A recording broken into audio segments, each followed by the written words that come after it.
Thank you very much, and good evening, everybody, and warm welcome to Southampton Solent University. And it gives me great pleasure to introduce the latest in our public lecture series tonight, and particular pleasure to introduce to you Professor Roger Brown. And the reason for that is because, as it says on the screen, Roger is a former Vice-Chancellor, indeed the first Vice-Chancellor of Southampton Solent University, having been Principal and having led the university through its application for degree awarding powers and ultimately university titles. So the university owes Roger and his colleagues at the time a great deal, and we are benefiting considerably from the foundations that were laid during his period as Vice-Chancellor.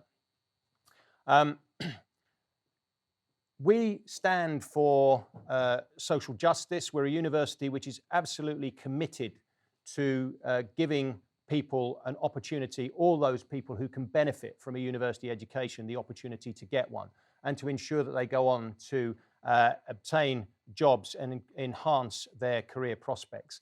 And the university has been steadfastly committed to that mission throughout its time, previously as an institute and obviously recently as a university. So I think it's most appropriate that Roger is back today to talk to us about inequality.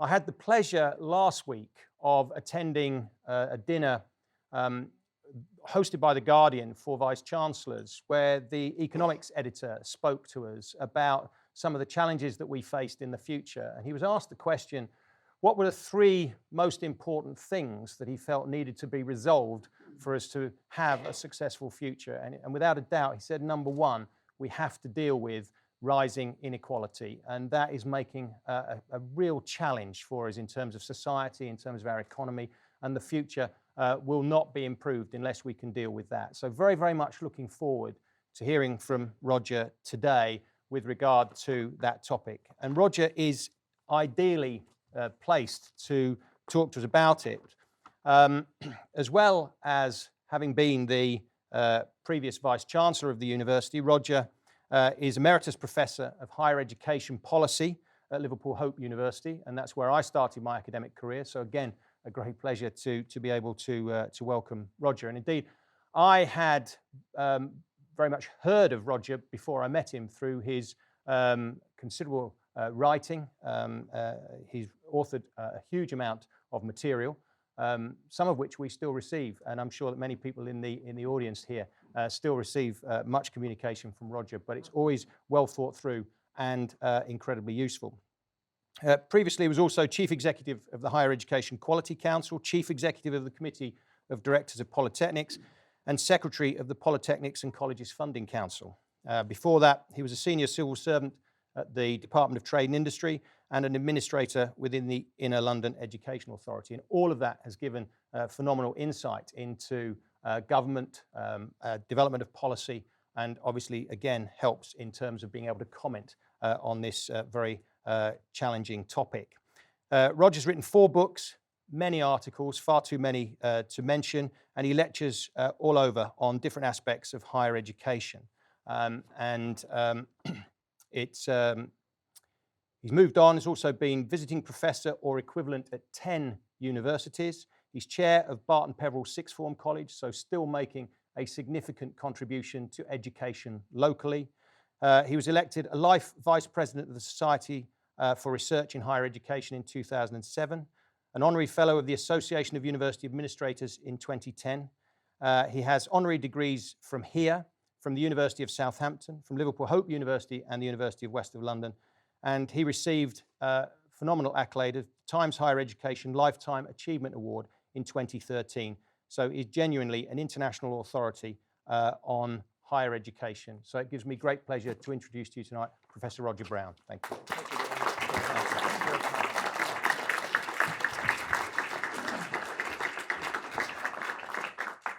Well, with that introduction, we'll all go home.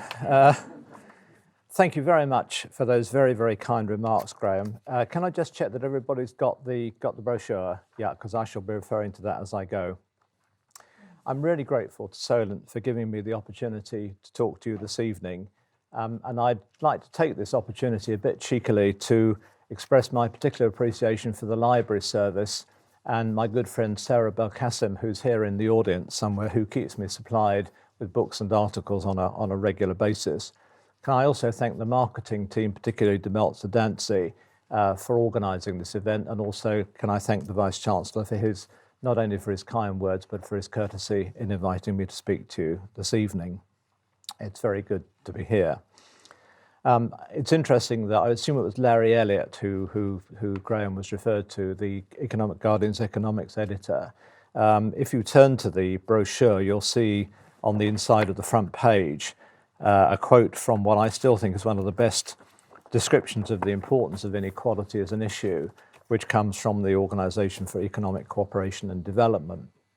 I'll be saying a bit more about them, but I think if you wanted one quotation which summarises why people like Larry Elliott are saying that this is the hot issue of the day, that quotation I think does it very well. So this evening I'm going to be trying to answer 4 questions really. First of all, what do we know about rising economic inequality? Secondly, what do we understand about its impacts? Thirdly, what do we think are the causes? And finally, what should we be doing about it? And under this last heading, I shall briefly refer to the policies of the present government in relation to inequality. The full text of the lecture will be available on the Solent website, and there'll also be a video made, and obviously I'm happy to answer questions now, provide further information, and keep in touch with people who are interested. Just one other preliminary point. It is actually quite a complicated topic, and inevitably this evening I'm going to have to simplify and compress what is actually a much larger, the book on which this is taken is now at sort of 75,000 words, and the bibliography alone is 10,000 words. So there's a lot there to be getting through. Okay, let me start then with some fairly basic definitions. You'll see that I'm talking about economic inequality, differences in wealth, income and wealth between individuals in the same country. Now, of course, there are many other inequalities, gender, location, etc. But and they're often linked to economic inequality, but I'm not going to be talking about those this evening. Nor am I going to be preaching for extreme equality. People obviously don't start life in conditions of equality. The issue really is there a significant gap between what people put into society and take out from it? As I shall try to argue this evening, this is not just a moral issue or an issue of social justice. It is also very much an issue of economics as well. So we're not just talking about fairness and social justice, important as those are. We're also talking about economic growth and prosperity. Now, as many of you will know, there is a fairly widely used definition of a measure of economic inequality within a society, something called the Gini coefficient.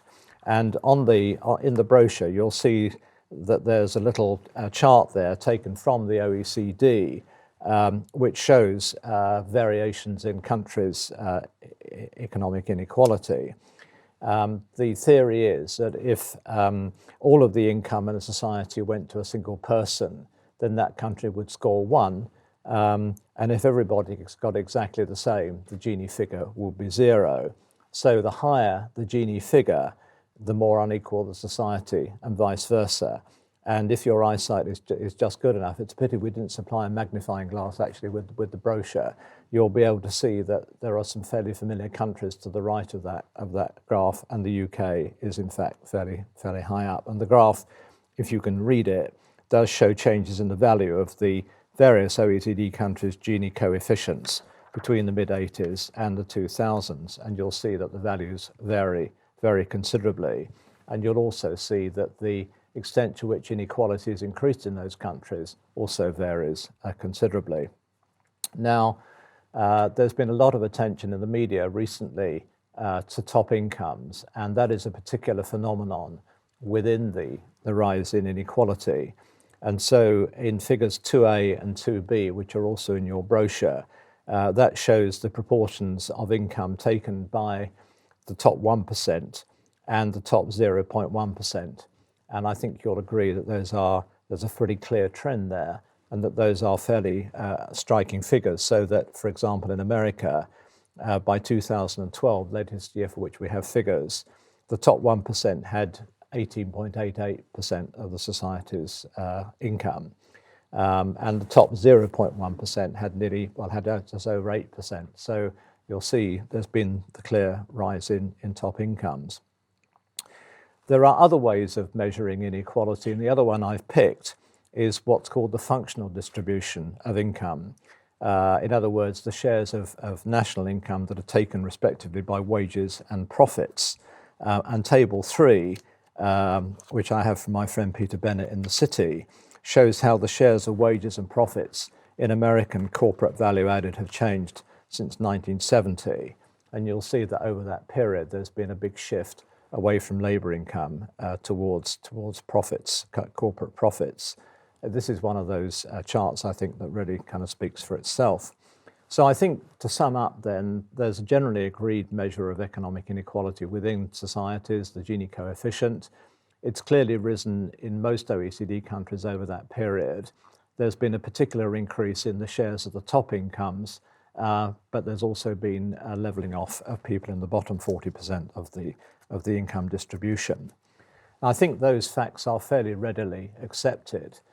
I now come on to the second question: what do we know about the impacts of this inequality? And I have a quote there. Some of you will have read and certainly know about Thomas Piketty, who is the French economist whose book Capital in the 21st Century is a must-read if you're interested in this subject. And his quote there: "Inequality is not necessarily bad in itself. The key question is to decide whether it's justified, whether there are reasons for it." Now, if you look at the literature on the subject, you'll find that there are 5 different ways in which this rising inequality impacts on society. There are social impacts, there are educational impacts, there are environmental impacts, there are political impacts, and there are economic impacts. And I will just go through them fairly quickly. But of course, there is also a moral dimension. The greater the degree of inequality, the harder it is to achieve real equality of opportunity, the ability through one's own ambitions and effort to determine how far one is going to get. Just starting with the social effects of increased inequality, many of you will have heard of and may well have read a book called The Spirit Level by Richard Wilkinson and Kate Pickett, which set out a whole number of social detriments, if you like, arising from increased inequality. Levels of trust, mental illness, life expectancy, infant mortality, obesity, children's educational performance, teenage births, homicides, imprisonment rates, and last but by no means least, intergenerational social mobility. And figure 4 in your brochure shows what's become known as the Great Gatsby curve, which shows a very clear association between levels of inequality on the one hand and degrees of social mobility on the other. I do commend the Wilkinson and Pickett book. It's pretty comprehensive. And then much more recently, Michael Marmot, famous professor of health policy, has identified a social gradient in health where there's a close correlation between income and physical and mental well-being. So it's fairly clear, I think, that rising inequality creates or exacerbates a wide range of social problems. Then there are educational impacts, and I have a quote there from quite a well-accepted study pointing in effect to the very differential performance of the English, particularly the English educational system, and what's called the attainment gap between students from different socioeconomic backgrounds. And there's a huge literature on that association, which starts, of course, even before children start school. Then it continues, and as the recent Institute for Fiscal Studies report shows, it continues not only at university, but even after university. Students from the 20% wealthiest homes earned 10% more in 2012-13 than the less well-off peers 10 years after graduating, even after controlling for subject and university choice.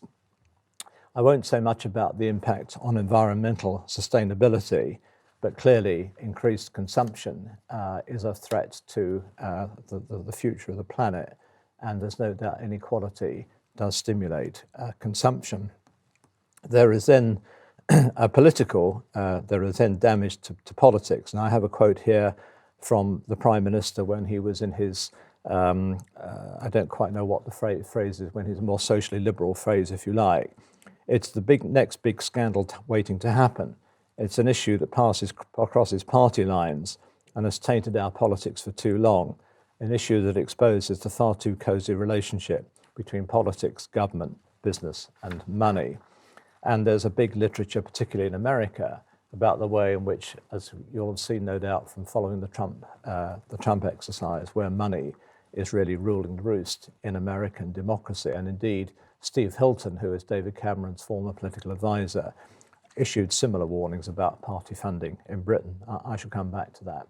So there's no doubt that increased inequality is damaging to the democratic process. But finally, and in a way, the point which really clinches it, is that it's actually harmful to economic efficiency and growth. Now here I have a very distinguished scholar of the matter, one Boris Johnson, who said in 2013, some measure of inequality is essential for the spirit of envy and keeping up with the Joneses. That is, like greed, a valuable spur to economic activity. If any of you follow Mr. Johnson, you won't be surprised to hear that he's slightly changed his tune since that quote was given. But it wasn't on its own. Historically, economists have always argued that some degree of inequality was essential for economic motivation, for people to invest, take risks, etc. But work by economists at the OECD and the IMF, quite recent work, 2014, finds that income inequality is actually harmful to economic growth. The OECD has produced a number of reports on inequality. According to its latest 2015 survey, had inequality not increased between 1985 and 2005, the average OECD country would have grown by nearly 33% more than it actually did. And one of the main ways in which this has worked is that there's been a growing difference in the amount of investment that families are able to make in their children's education. And similarly, the IMF has done a similar analysis, which again finds a negative correlation, if you like, between inequality and economic growth. So the one strong defense of inequality historically has now been undermined. Even economically, we would be better off with a less unequal society. So far, so good. And I think the fact that, I was saying to someone before we started, the fact that it's organizations like the OECD, the IMF, who have been the leaders of the Washington consensus, deregulate markets, curb the trade unions, etc. The fact that they're now coming around to a different point of view is in a way the strongest piece of evidence we have that inequality really is a very bad thing for a society, or the degree of inequality is a very bad thing. Unfortunately, it now gets more difficult because whilst there's fair agreement on measures and on effects, there is not, I'm afraid, any real consensus on causes. And I list for you in the brochure the seven causes that I've identified that have had serious support within the scholarly literature, if you like, on inequality. And I'll go through them first more rapidly and then a little bit more slowly.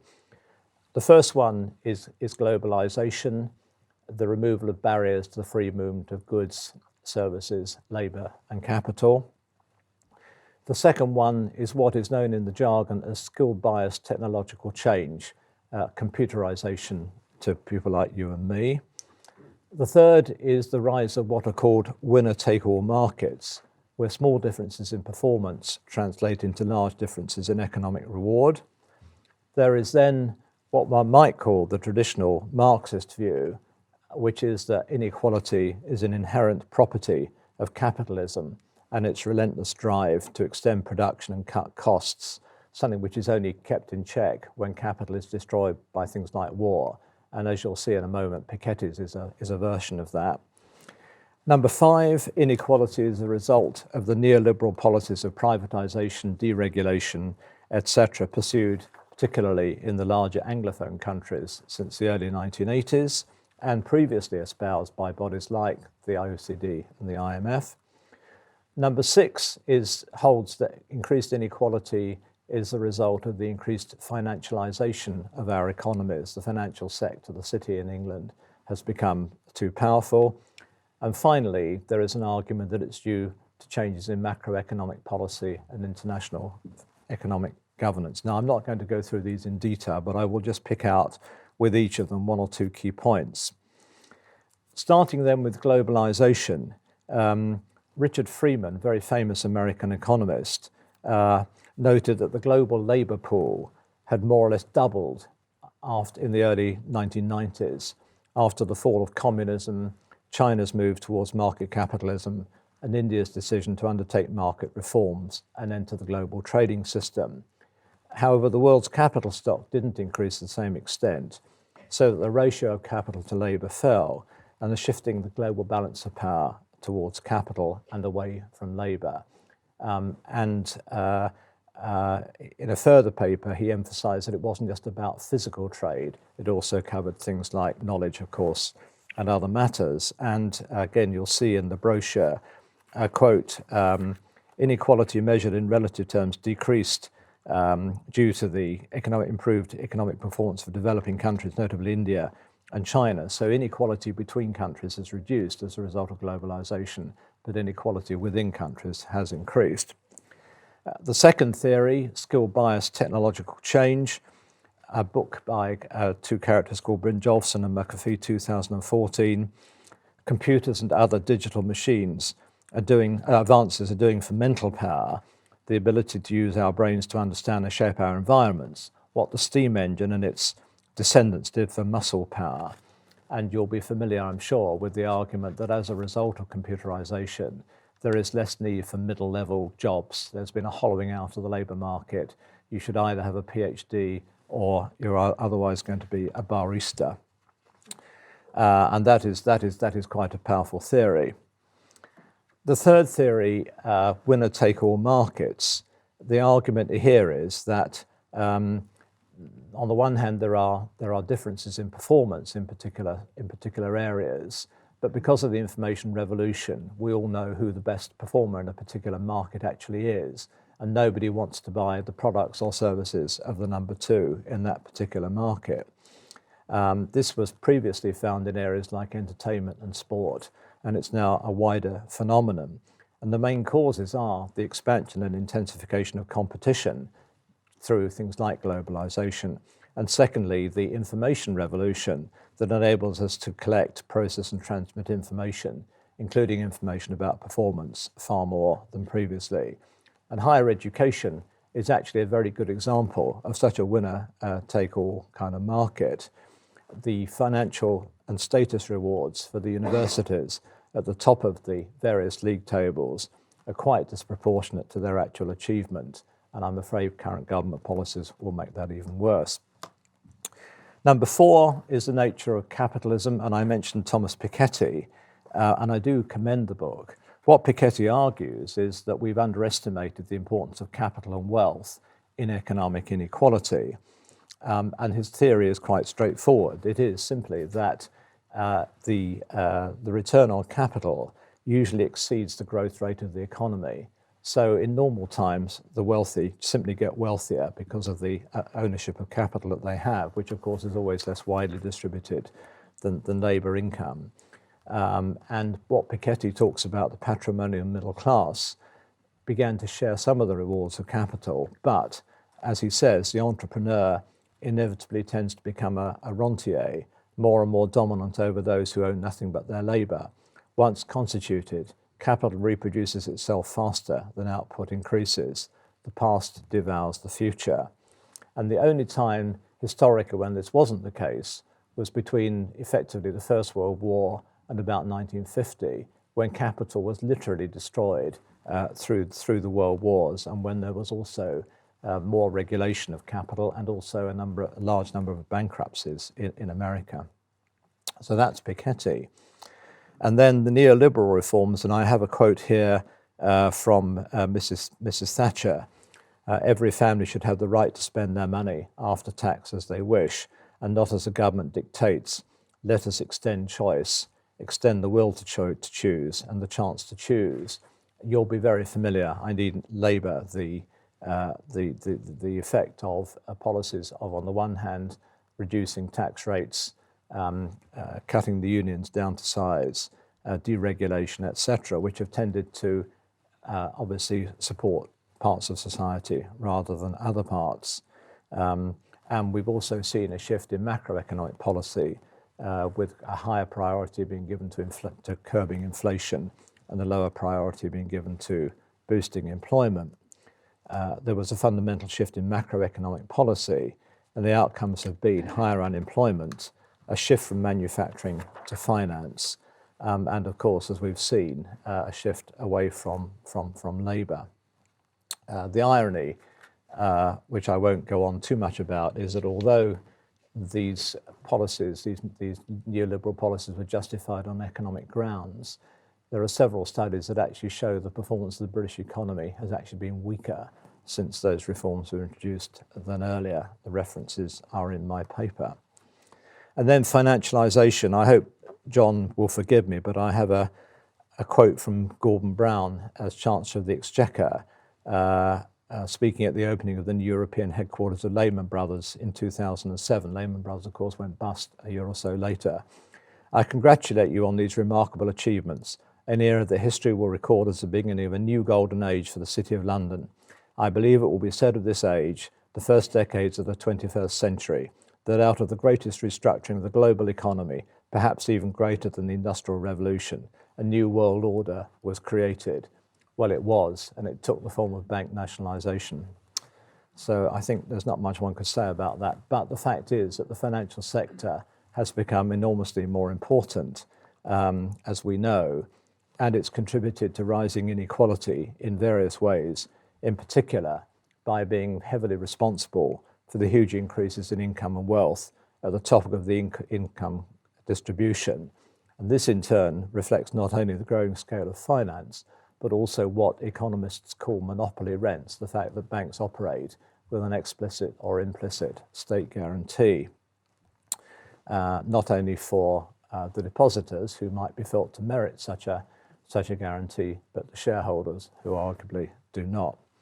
And then finally, number 7, macroeconomic policy, and I have a quote here from Jamie Galbraith, son of the famous J.K. Galbraith, emphasising changes in world financial governance.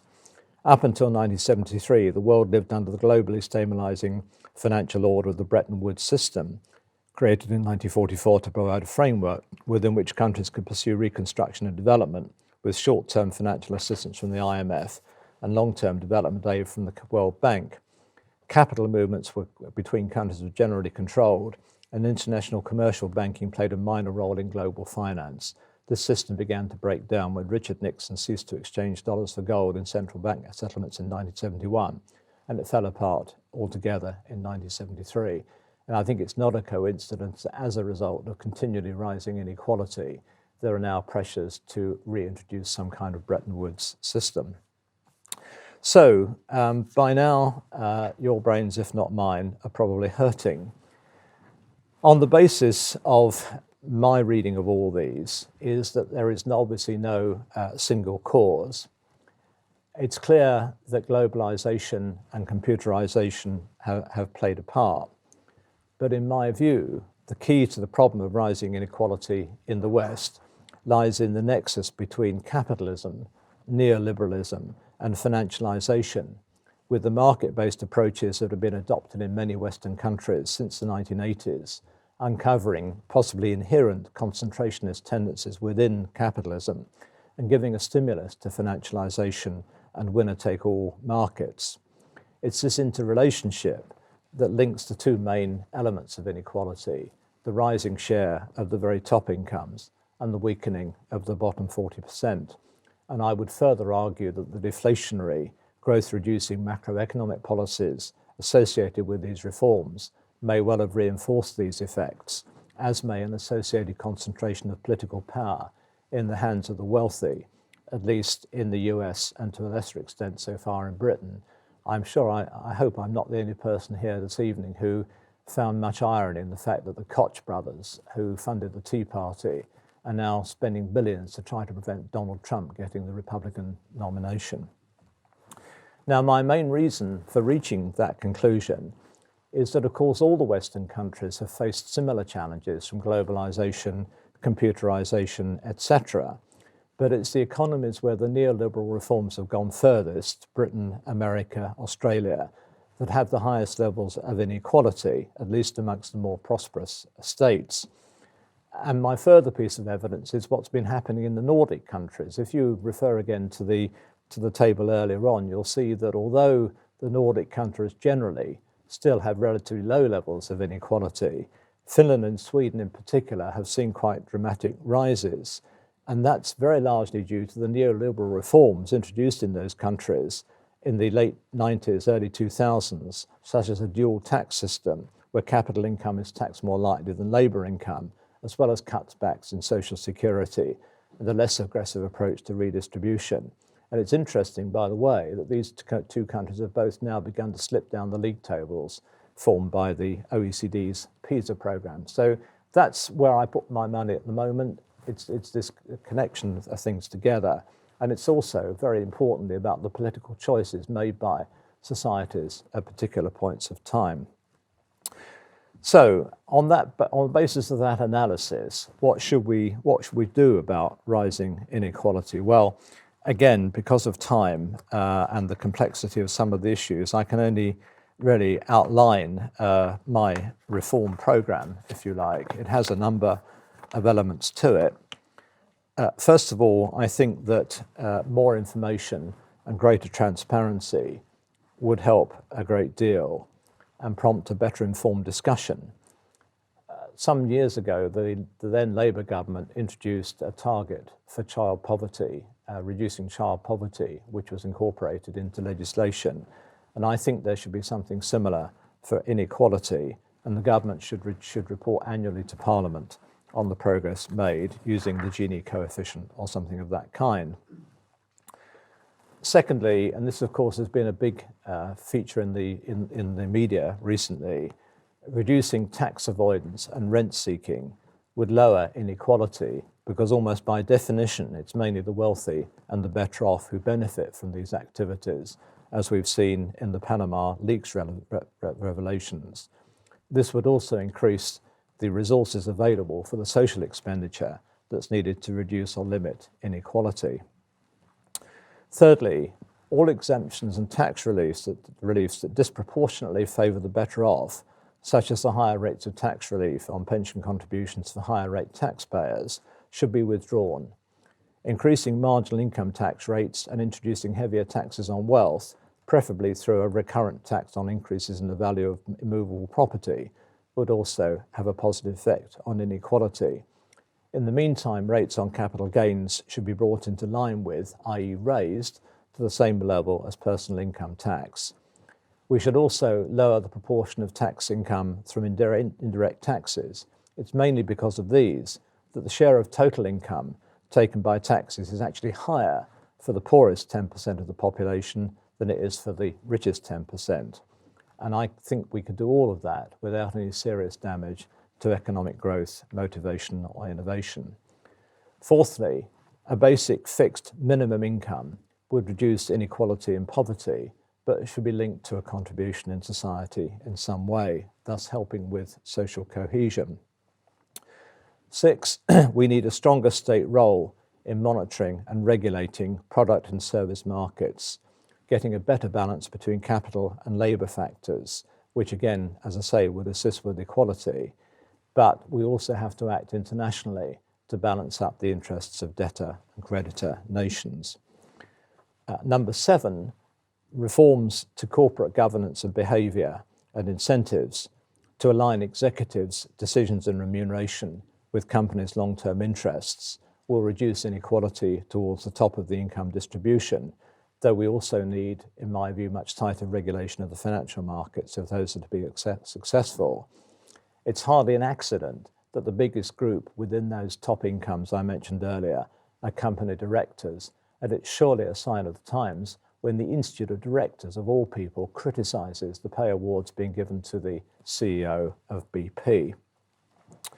Number 8, although existing educational inequalities are largely a reflection of wider inequality, economic and social disparities, we can have policies that will limit those, and I'll say a bit more about that in a moment, but we should limit and reduce private funding of schooling, and we should end or reduce all forms of segregation in compulsory education.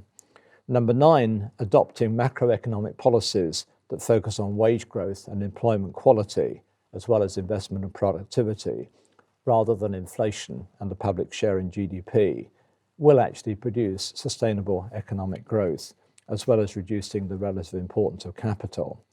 And finally, state funding of political parties, alongside subscriptions from individual members, as well as strict overall limits on campaign spending, would help to reduce inequality by limiting the extent to which the very wealthy can determine policies that create or facilitate greater inequality. Now, that may sound an unrealistic programme, Panglossian perhaps, but I'm just old enough to remember that at the end of the 1960s and then into the 70s, there was a group of very right-wing educationalists who produced a series of black papers on education, which everybody in the education establishment said were so ludicrous that they would never be introduced. And lo and behold, most of those policies have actually now been introduced in the state system of education. So things do, of course, swing back and forth, but that is not, for the moment, an unrealistic programme. But obviously it would need to be very carefully implemented. Now, finally, I'd just like to do a compare and contrast. I'd like to look at the new government's programme for dealing with inequality, because in the Queen's speech last May, Her Majesty said, "My government will legislate in the interests of everyone in our country. It will adopt a one-nation approach, helping working people get on, supporting aspiration, giving new opportunities to the most disadvantaged, and bringing different parts of our country together." That was the Cabinet Office in 2015. Now, I mentioned the quote from David Cameron earlier. Here are a couple or 2 or 3 more quotes which are not in your handout, but they're quite short. I'll just read them out as further evidence of the government's commitment. This is David Cameron in 2015. "Our belief in equality of opportunity as opposed to equality of outcome, not everyone ending up with the same exam results, the same salary, the same house, but everyone having the same shot at them. You can't have true opportunity without real equality." And then Michael Gove, 2015, "Only if we remind people of our commitment to social justice, demonstrate our belief in equality of opportunity, and affirm that we are warriors for the dispossessed, will we be able to win arguments and elections and then be in a position genuinely to help the vulnerable and the voiceless." And finally, just to make sure that all the key people are involved, here is the Chancellor of the Exchequer, George Osborne MP, talking in the budget debate a few weeks ago, quotes, "All the actions of a compassionate, one-nation Conservative government determined to offer both social justice and economic security." Okay, well, hold those fine sentiments in your mind while we just compare what the government has done in the last year with some of my headings that I used in the earlier part of the analysis. The first one, you'll recall, was that the government should make reducing inequality a policy priority. Well, the government has made many references to equality of opportunity, but the word inequality does not appear anywhere in the Conservative election manifesto, the Queen's speech, or the Prime Minister's October conference speech. I know as well as anyone in this room, except possibly John, the care with which these pronouncements are crafted, so it can hardly be an oversight that the word never appears. This conclusion is reinforced by the fact that since the election, the Treasury, and in fact before the election, the Treasury has steadfastly refused to give any kind of distribution and analysis alongside any of the budget pronouncements or major policy issues, which means in effect that the government has conceded the airwaves to bodies like the Institute for Fiscal Studies and the Resolution Foundation, who keep popping up, pointing to the generally regressive impact of many of these policies. So on that first score, I think we have to give it nul point, as it were. Tax avoidance and rent seeking. The Panama leaks highlighted the significance of tax avoidance. The Conservative manifesto spoke of raising at least £5 billion from continuing to tackle tax evasion and aggressive tax avoidance and tax planning, building on the £7 billion of annual savings delivered in the previous Parliament. The government would increase the annual tax charges paid by those with non-domiciled status, ensuring they make a fair contribution to reducing the deficit, and continue to tackle abuses of this status. Following the brouhaha about the Panama leaks, the government announced its intention to make it a crime if companies fail to put in place measures to stop economic crime, such as tax evasion. However, there has at the same time been a huge long-term reduction in the numbers of tax officials.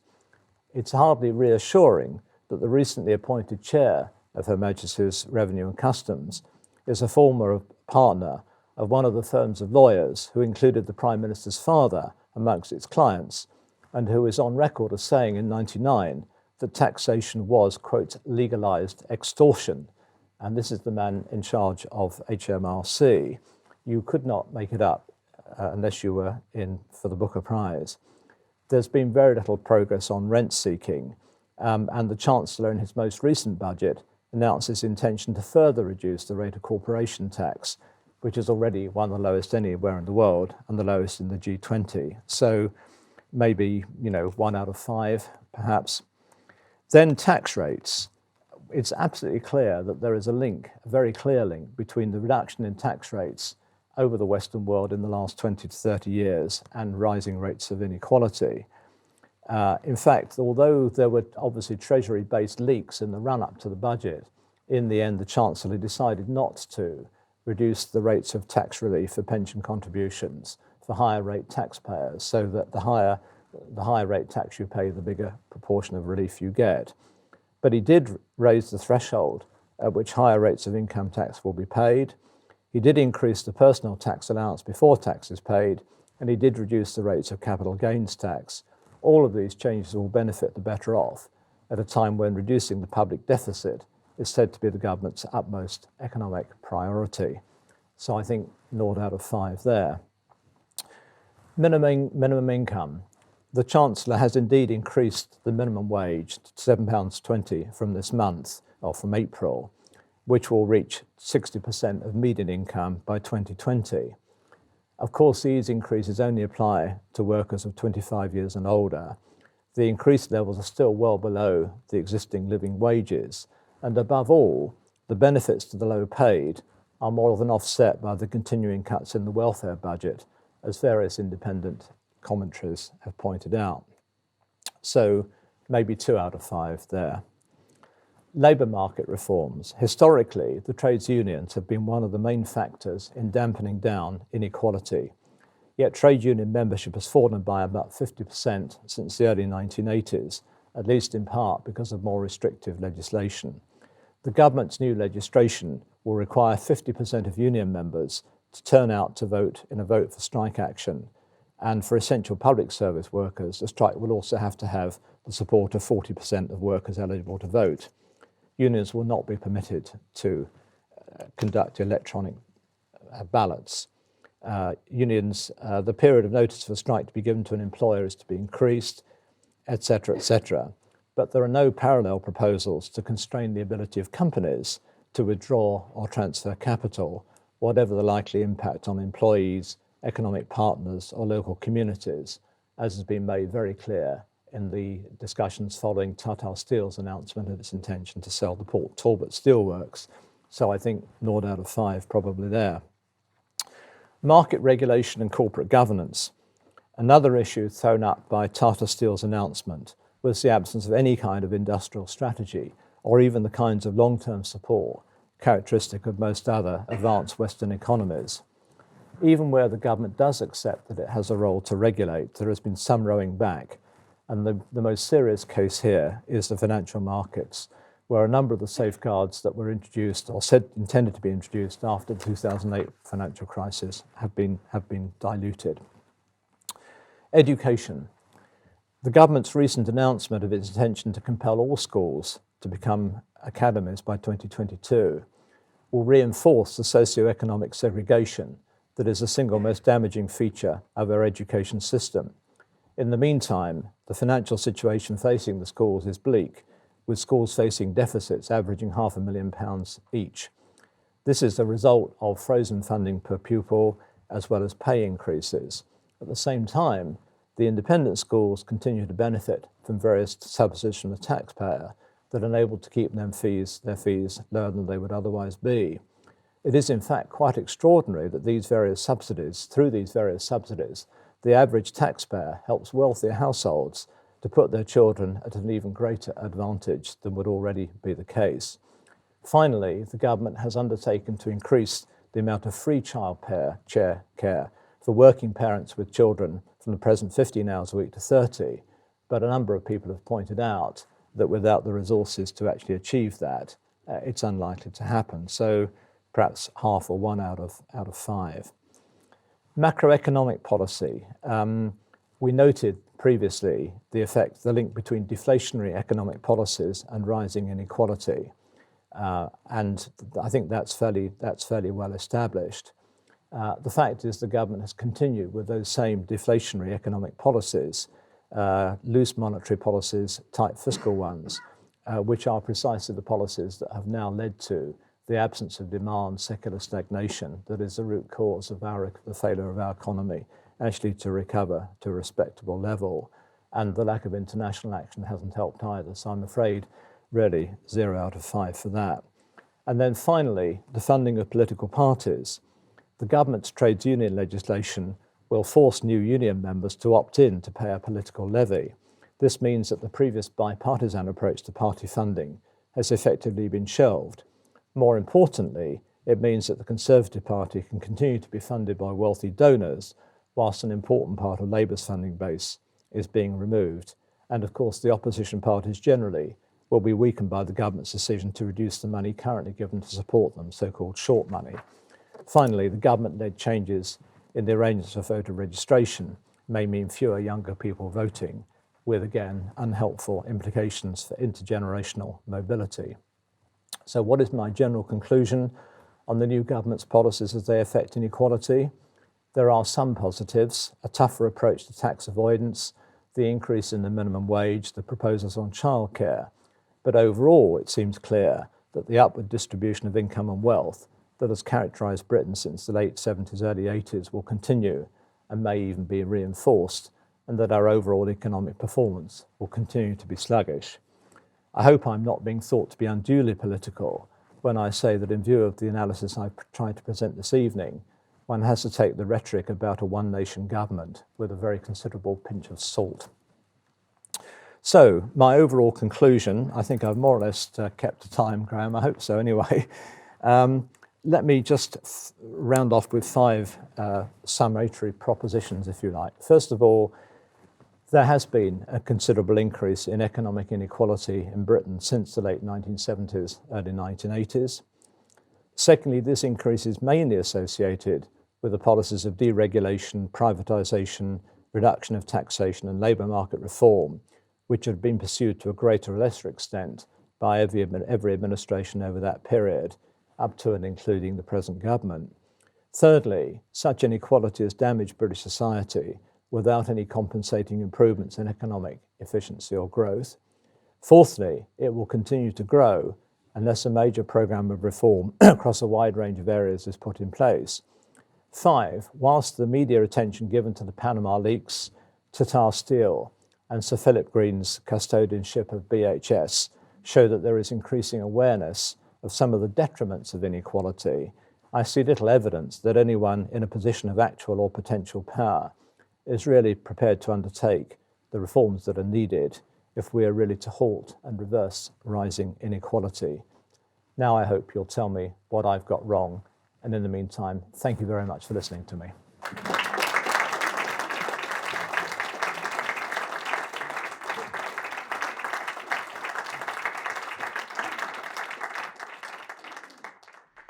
Thanks very much, Roger.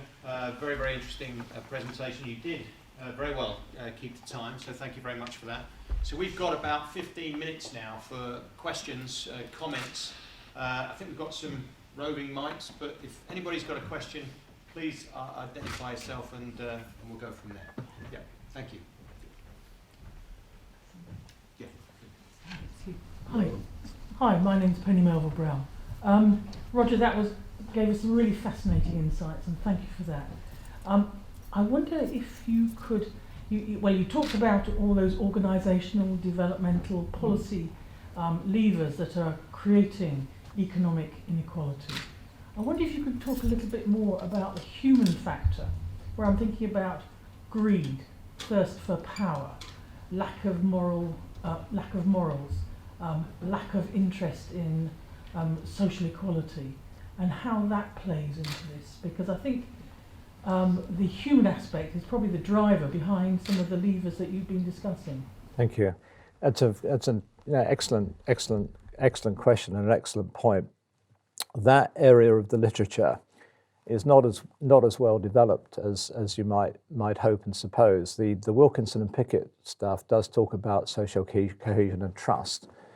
I have, since writing this lecture, actually come across one or two quite good American studies of how attitudes towards the poor are changing. And if you see today's, I think it's in today's Guardian, the chief executive of an American high-tech company, not any of the very famous ones, but certainly a major company, has been quoted on social media as saying he doesn't want any riffraff selling fruit outside his building. And so there has been a victimization of the poor, if you like, which is part of what you describe. And the other bit of it, Penny, is this whole question of status competition, which I came across really in a higher education context. And as well as Karl Marx and Adam Smith, the other person we should be reading is a man called Fred Hirsch, who wrote a book called The Social Limits of Growth back in the 70s. And he said that once everybody got enough, to eat, enough possessions, housing, and the rest of it, competition wouldn't stop, but would transfer away from the competition for economic resources to competition for status. And so status competition is a major factor here. And of course, in higher education, status competition is rife. You couldn't have a better example. Everybody wanting to be just a few league table places up above the others, as it were. So I can't give you a full answer. That area of thinking about it is not as well developed as, and of course, economists, you see, most of this is economists, and economists hate anything like that, as you know, I think. Thank you. Any other questions or comments? Yes, please, at the back. Roger, I'm Colin Reed, and I've returned to... Yes, no, I recognise you. Hi, Colin, yeah. Thank you very much indeed. Just a thought as you were describing the different sorts of impacts on the impacts of the rising inequality. You mentioned environmental impacts, and I wondered whether the environment stands slightly to one side of all the other different kinds of impacts, because I wonder whether there is evidence that it would stand to gain to the same extent from a reduction in inequality, or whether it might in fact either be neutral or even lose out from a reduction in inequality. Well, thank you for the question. The evidence is that the societies that are more equal have a much better record on development aid and recycling, as well as having a better understanding of the issues that poorer countries face in trying to, control environmental disturbance. So, if anything, reducing inequality would help both indirectly and directly in protecting the environment. I can refer you, there's a 2014 study for the Fabian Society, which really deals with that in more depth.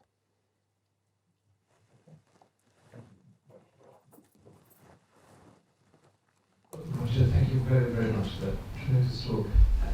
One of the strengths of the talk is the weight of the evidence that you can bring to us from the last 50 years or so. But I wonder if there's another element, and that is that change is occurring, and it's actually difficult to foresee how things will emerge over the coming 20 or 50 years even. and that to use the evidence for the last 50 years may mislead us slightly. So I wonder if there are stray factors that we need to take into account to anticipate how economies and societies will evolve over the next 50 years. Yeah. That inequalities may be mitigated by other features that are less obvious to us at the present. I wonder if there are products like that in the system. Well, I would like to think that there were, Martin, but if you read the Piketty book, his argument is actually that the period, as I say, from World War I to about actually more like 1970, was historically unusual, and that what's happened since 1970 represents a reversion back to what was the case in the West, and particularly in Europe, but also in America, up to about 1920, actually. And already people are talking about a second Gilded Age, aren't they, as it were? So Piketty's argument is that the supremacy of capital and the supremacy of wealth is the continuing factor in history. And it's only the last 50 years or so from, as I say, 1920 to 1970 that was unusual, really. And his argument is that we're now getting back into the same sequence of things that led up to the gold rush, if you like, Teddy Roosevelt and all that before 1920. Therefore, his argument is only by controlling wealth in some way can we prevent that happening again. And I have to say, I find that it's not the whole answer on inequality, but it's an important part of it, I think. So yes, you could be right. There could be other things that could happen that correct things. But if you look at it in a historical perspective, I think Piketty's theory is actually quite convincing from that point of view. We'll go here, and then there, and then John, if we may.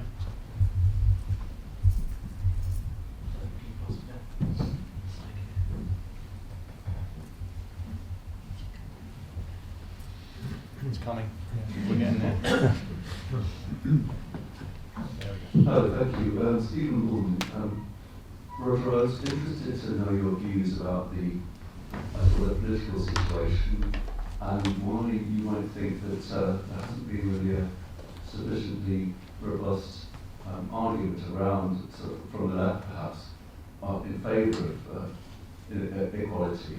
And you mentioned Theodore Roosevelt, and one could argue that there was a massive political momentum that Roosevelt managed to create at the beginning of the 20th century that did actually see the end of the Gilded Age to some extent, although I take it for the First World War. And also, of course, in the 30s, Franklin Roosevelt was able to create a consensus around the need for political employment, etc. Yeah. Why do you think the left in Europe has not, or indeed in America as well, it's not really managed to create a convincing narrative that people out there will vote for? Well, I mean, that is a very good and complex question, and I can't give you a short or simple answer to it. But I mean, first of all, I think there are certainly signs from the support for populist parties of all kinds, as it were, left or right.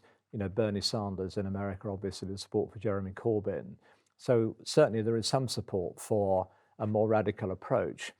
And to be fair to him, Ed Miliband did make a number of speeches on inequality. But, I'm not close, to Labour Party thinking on all this.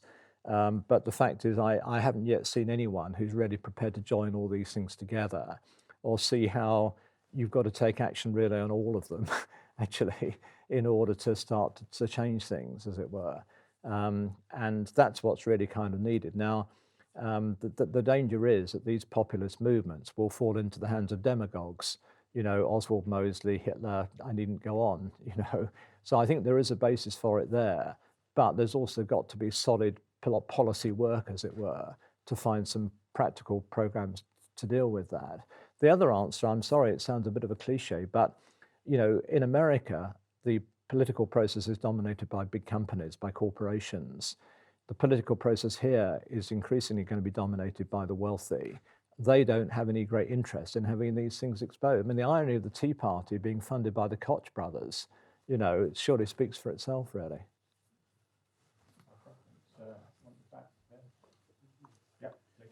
I was going to ask you how much, if I said to you that one of the things that makes it very difficult to predict, because we're talking about looking ahead, is that the way debt has increased, the way banks can just create money by producing debt, which should increase the amount of money in circulation, and that distorts the growth figures, and that can make everything look very different to the reality, which is that people are just an incredible amount of debt, and the whole thing can just fall apart very easily, like it sort of almost did years ago.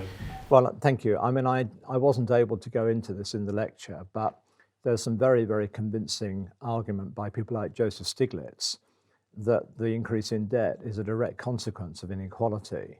As people fell behind in their incomes, they borrowed in order to maintain their standard of living. We're getting a bit closer back to Penny's question earlier about the attitudes and the motivations, if you like. It's absolutely clear that we should not have allowed debt to increase the extent that it has. But that then also takes me back to the need to regulate financial markets and indeed regulate capital movements. And almost the first thing the Thatcher government did was to remove controls on the movements of capital. And I think we have to get back to some kind of managed regime for capital movements. So I think, I think that the debt connection is absolutely inherently linked with inequality and financialization. Jonathan, thank you for that. That was fantastic. Can I ask you about the balance between national and international power and national and international responses? Your description of policy solutions and your analysis of the current government are very much at a nation-state level. There is quite a strong argument that says that one of the effects of globalization is to intensify corporate power as well as the power of the 0.1% at an international level, such that the real power of nation-states has been significantly reduced. We're not denying the policy mistakes that are made. Sure. And that indeed, when international attempts are made to put policies in place, if they're flawed at all, like the design of the euro, they're very swiftly destroyed. And I'm just wondering how you actually see the balance of the level of action that's necessary between the national and the international to make an impact. Thank you very much, John. I mean, I accept that in the lecture, mainly for reasons of compression, I didn't say very much about international action in particularly dealing with tax avoidance, the most obvious case. Actually, John, I'm slightly more optimistic on that front. And indeed, another reason why I personally hope we shan't be leaving the European Union is that actually the European Commission and the European member states have begun to get their minds around some of this stuff. And so there are, for example, plans to have open public registers of beneficial ownership and things of that kind. But you're absolutely right. Without international action, there are limits to what individual countries can do. But there are still things that individual countries can do. And, reducing the number of inland revenue officials by 40,000 doesn't require any EU agreement, and would make a major dent in the amount of tax owing, and would probably mean we could, operate possibly even with lower rates of income tax. So, but I agree. I think if this ever gets published, I will certainly probably even have a chapter on the international aspect, as it were. So thank you for that. Okay, thank you. Are there any other? There's a lady down here. I was going to ask you about the impact of leaving or staying in the EU, or does it not make any difference at all what choice we make? I think it would. I mean, I think it would make some difference in a way. The answer to the previous question, that the EU does have within it a range of countries with differing experiences, and I think we have a lot to learn from the Nordics with high tax systems. I think we have a lot to learn from places like Germany for their, although it's not as wonderful as it was, nevertheless their corporate sector seems to function rather more effectively than ours. And I actually agree with EU policy on taxing financial transactions, a Tobin tax. I think would be the best thing the financial markets could have, as it were. So I think if we left the EU, that would be a factor. My own personal reason for wanting to stay in the EU is I don't particularly want to take on the Germans again. I'm sorry to be so cliche, but if you look at this week's London Review of Books, you'll see an excellent review by Christopher Clark, who wrote the book about the First World War, of Ian Kershaw's book about Europe 1919 to 48, which makes it clear that the big problem for Europe ever since 1870 has been handling Germany. But that's an aside. Okay. Any other questions or comments? Yeah, not entirely flippantly, and catching that note of optimism, the Premier League, one of the great capitalist enterprises of our time, and the self-styled wealthiest league in the world, has just been won by a bunch of no-hopers from Leicester. Yes, indeed. Does that give the 5,000 to 1 shots in society a symbol of hope? Well, I hope our chances will be a little better than those of Leicester City, or even those of my own dear club, Wolverhampton Wanderers. Stretching a point there, Roger. We'll have this conversation again. Are there any other questions? Or would that be an appropriate note to finish on? I think it probably would, actually, in terms of optimism and demonstrating what can be achieved. And obviously we all hope for Wolverhampton Wanderers. But Roger, as I said at the start, I think that most appropriate that a lecture on rising inequality is one of our public lecture series in a university which is committed to removing education inequality, and I think it's most appropriate that it's given by one of our former Vice-Chancellors. So thank you very much indeed for doing that. And as a token of our thanks, we'd like to present you with goodness me. a decanter from Southampton Solent University in celebration of our 10 years as a university. Oh, how fantastic. And, fantastic. Thank you, Graham. Thank you very, very much. Thank you very, very much. Thank you. That's wonderful. Thank you very much.